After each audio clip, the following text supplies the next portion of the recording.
Hello and welcome back to Diketangles.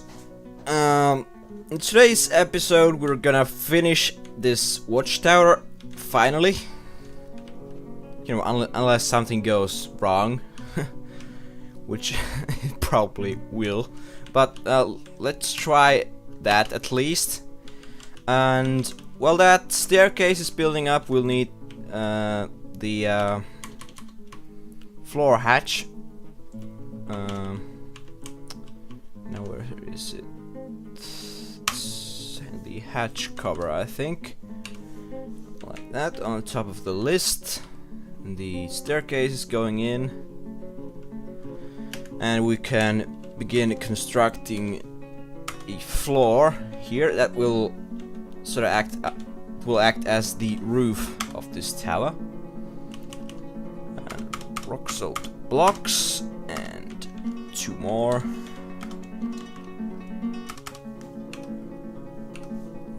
Like that. Once the floor is built, we can finally carve these. Walls into fortifications, and after that we'll start building our barracks, since we have a good-sized military already, although we don't have the weapons and armor as of yet. Yeah, everything's fine. So the barracks is basically, even if you don't order your dwarves to assemble there and train in uniform, or you know, as a job, they'll often, if they would be idling, they often prefer to go training there instead, doing these small drills, and they'll get back to work once they have something to do, and so you don't have to micro as much, and they'll get some skills through that as well. It's also nice to you can also order them to do actual training, like for instance 3 of the 10 in our melee group could be constantly training, and it would then shift every month. So that would be nice, and this tower will be so that we don't have to order anyone there either. We'll just make a single weapon rack. We'll place it up here and make this upper room of the barracks as a upper room to the tower as a barracks for one of our Marks Dwarf squads, or maybe all of them, since we only have 1 tower yet.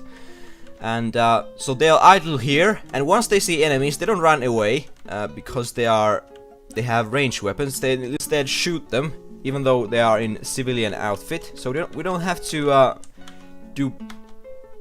do much for, you know, we'll constantly have a defense up without it interfering with our jobs and stuff. Right, now we can probably place the hatch cover already. They should have made that one. Yes, rock salt hatch, and we'll lock it once the roof is finished and once it's in place. Did we have any? Yeah. He wants 2 chests. Can handle that. Which one was it? Yeah, the overseer, mayor. Build H. We should have a chest already. Place it here. Do we have any extra cabinets then? Oops. Nope. Let's order some then.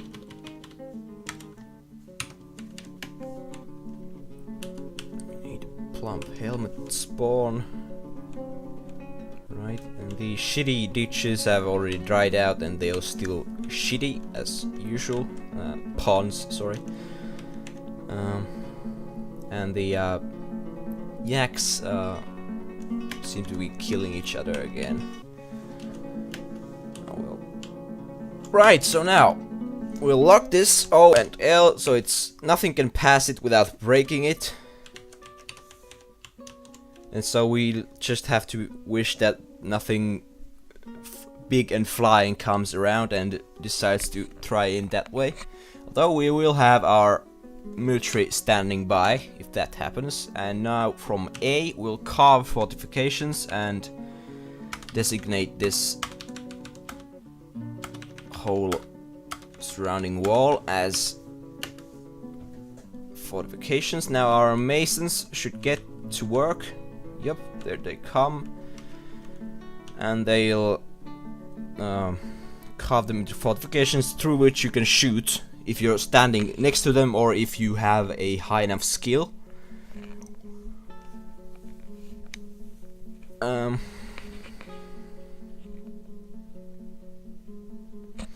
We have the weapon rack already. We'll always press W even though it's not actually W. Here it's R. Yes, we do. Plug it down here.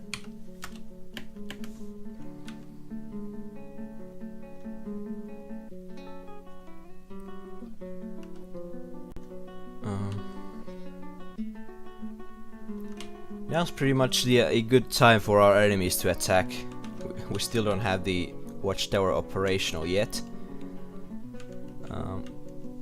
No, they didn't, so now which one of these is the this one? We'll rename this as Fortress Guard. The crystalline omens and trustworthy wheels can still remain the same, but we need to be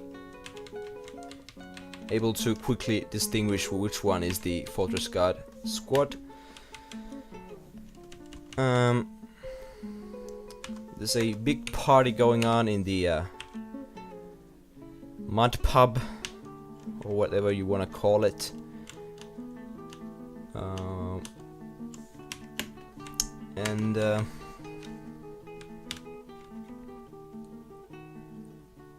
Should we perhaps mine this all out?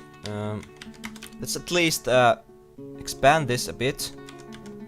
So if there isn't any more iron here, we'll have a sort of something more grand this time.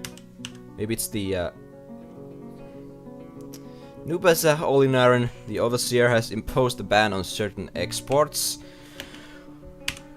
Well, thank you! Export of spiked balls prohibited. Well, that's fine. We don't generally trade with spiked balls anyway. Some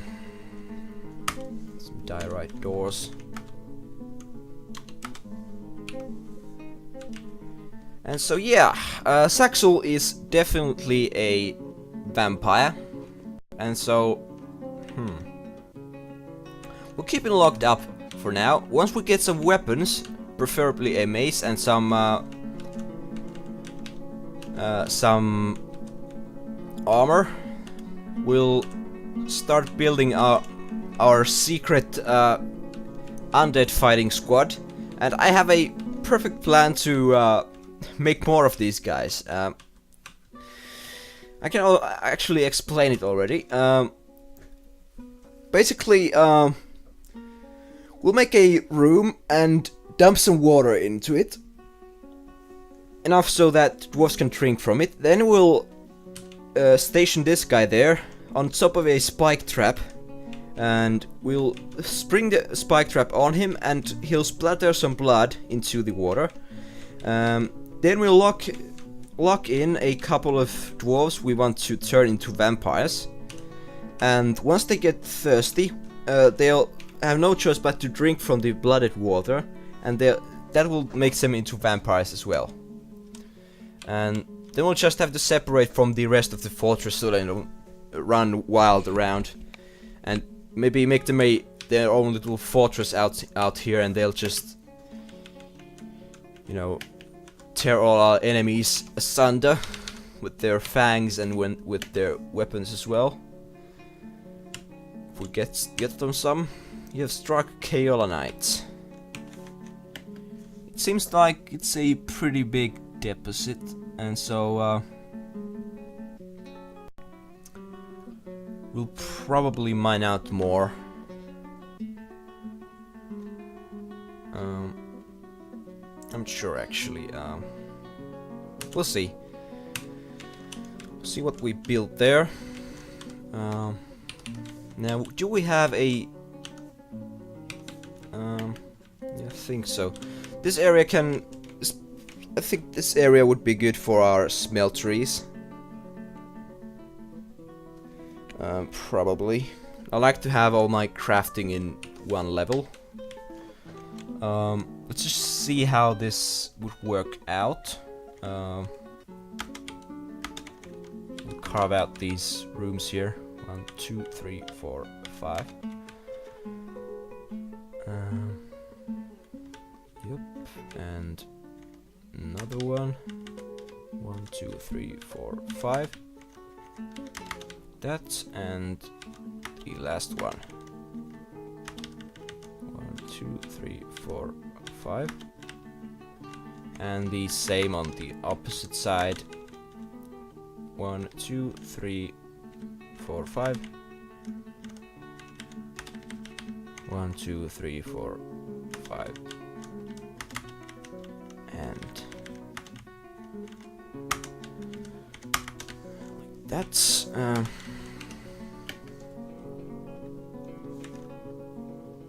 this oh, it's tetrahedrite. I was thinking it might be magnetite, but it's not. Alright. Tuminous coal. Good. So we'll need a wood furnace for starters, then we'll need a smelter.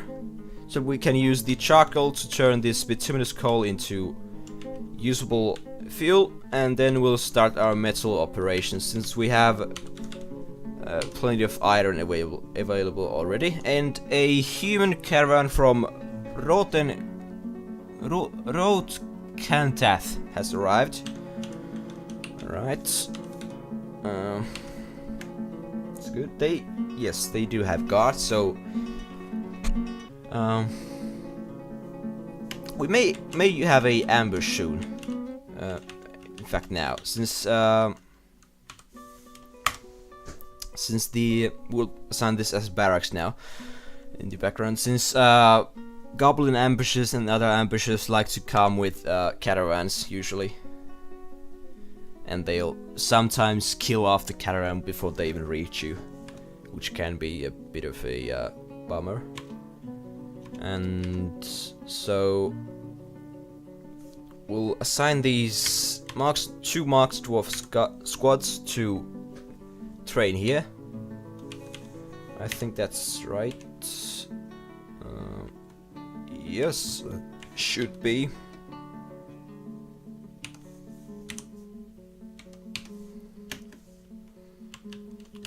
And we have struck microcline, which is just another semi-useless rock. This layer seems to be pretty good for mining, so we won't build anything there, we'll just use it to mine. At least until we have uncovered the veins. Then we'll maybe make it this sort of a... will be a big open area, so we'll figure out something cool to do there. However, for drinks and food, we're good. Still. Brew drinks, and let's just check the kitchen.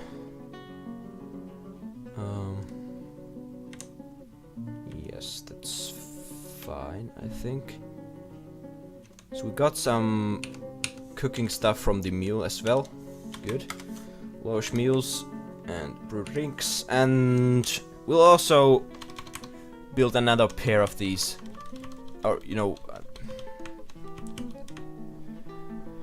an additional brewery and mini still and another kitchen from rock salt. Got plenty of that.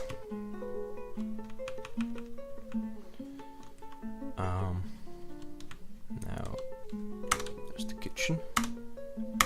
Plug it down. Since our population is 59, so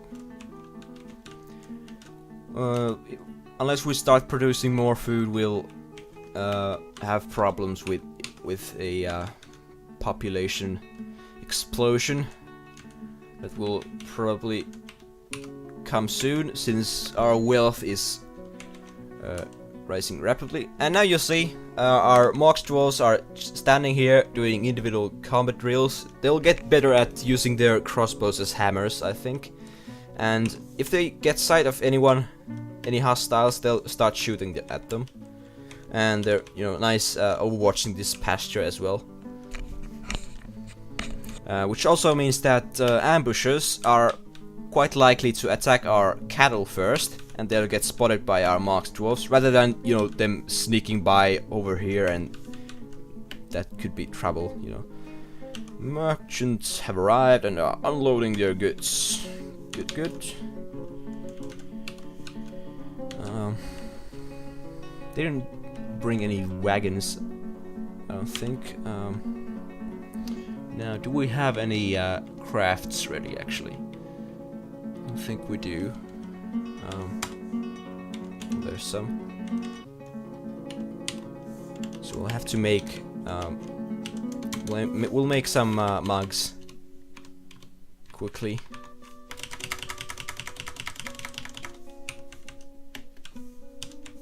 And what do we have here? Is this a finished goods stockpile? Yes. That's actually quite plenty. What's this stockpile? It's a wood stockpile, right?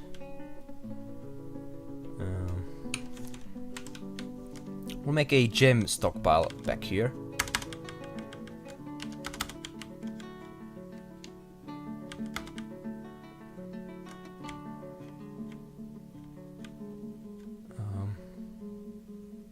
That will do. Since they'll use bins anyway, and now, do we have any?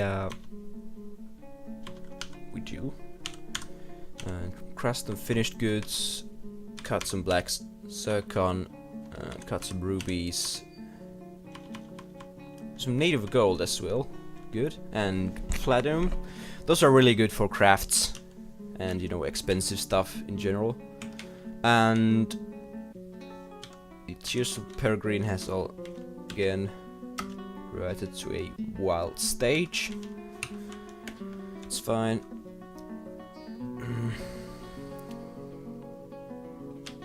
What's this guy doing? He's cleaning himself. And it's party time at the pub again.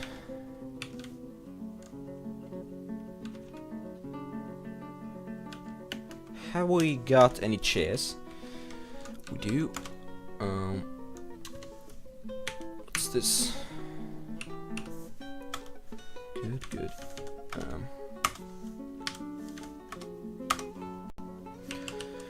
Let's finish the dining hall now. So we have the time. 1, 2, 3, 4, 5. And some 1, 2, 3, 4, 5 thrones. So they did bring wagons and some livestock, which we don't need.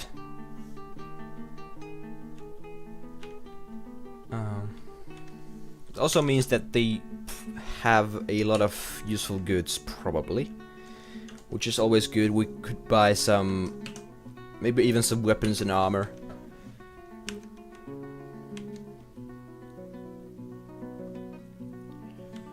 Now, is anything going on that we should be aware of? I don't think so. And let's request that the overseer, our trader, our broker, is at the ready once we are ready. Dwarves of the Decisive Mine now know a few facts about peregrine falcon training. Good. So training those will be easier in the future. The mayor looks really pimp with his hat. You know? Let's get this.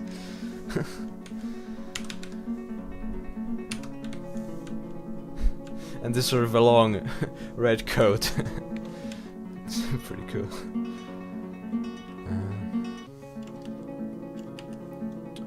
How's our larder? Larder's doing well. Got plenty of drinks as well. And Neil Arban Ficod, a cook, has given birth to a boy. Well, congratulations. It's your Zastomim. They grow up in about... They'll be adults in about 7 years, I think. No, 12 years. 12 years until adulthood. So... I have a child limit put in the init file, so we only have max 10 children born here, but I usually get a lot of kids as migrants anyway, so we still end up with a lot of the population being generally useless and just eating stuff. Since 12 years is a lot in Dwarf Fortress. Many fortresses fail in the first year. And so we have our cool watchtower ready now. Really good. And the smeltery area is being carved out. And we'll soon get to metalworking and start making the big bucks. We'll also need our stockpile areas here. I'll probably end up expanding this smeltery area or moving it downwards once we hit magma, or once we need more production done. But you can still manage pretty well with this sort of size. And